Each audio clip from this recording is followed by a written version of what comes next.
In the turbulent years after the Great War, three powers stirred with ambitions that refused to be contained by old treaties or fading empires. Germany, reborn under a fiery leader, cast off the humiliations of Versailles and began rebuilding its military might in secret at first, then openly. Italy, led by a man who glorified strength and conquest, looked across the Mediterranean for new lands to claim. Japan, driven by military officers who saw destiny in the resources of Asia, turned its gaze toward China and beyond. Each nation felt hemmed in by the established order, and each sought partners who shared the same hunger for expansion. The ideological bonds formed slowly but steadily.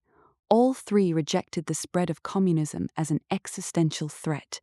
They viewed liberal democracies as weak and decadent, unwilling to seize the opportunities of a changing world.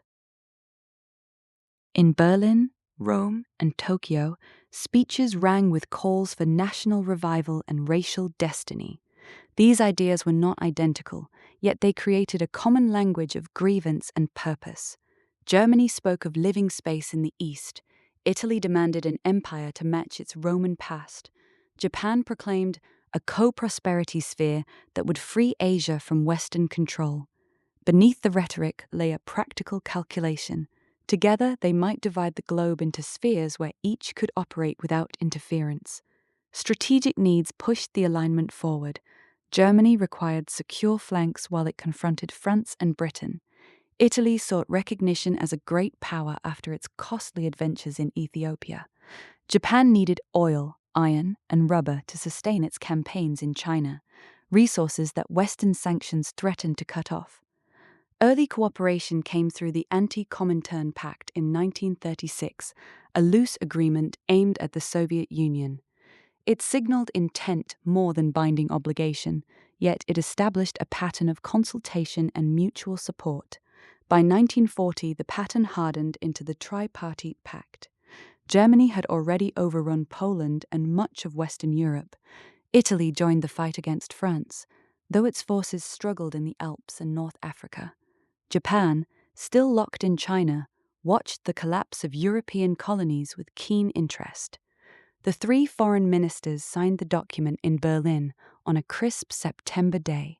The agreement promised mutual assistance if any one of them faced attack from a new power, chiefly the United States. More importantly, it divided the world into zones of influence: Europe and Africa for Germany and Italy, Asia for Japan. Coordinated aggression now had a formal framework. The pact did not erase rivalries. Germany and Japan never fully coordinated their military timetables. Italy often acted independently, sometimes to its own detriment. Yet the alliance created momentum that proved difficult to reverse. German victories in Europe encouraged Japanese advances in Southeast Asia. Italian pressure in the Mediterranean drew British resources away from the Pacific. Each success reinforced the belief that the old balance of power had ended and a new order was rising in its place. Economic motives reinforced the political ones. Germany supplied technical expertise and weapons designs to its partners. Japan offered raw materials seized from occupied territories. Italy contributed naval bases and a presence in the Mediterranean that complicated Allied supply lines.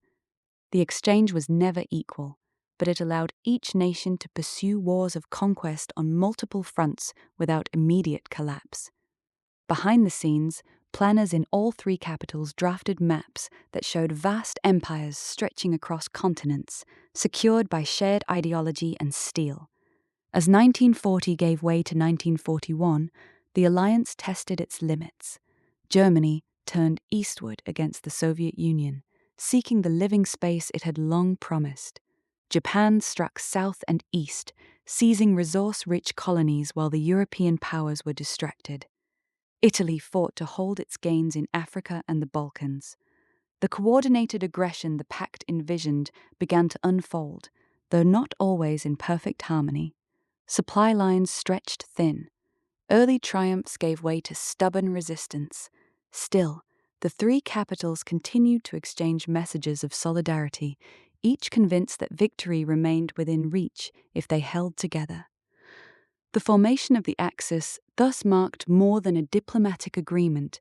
It represented a convergence of resentments, ambitions, and calculations that set entire continents on fire.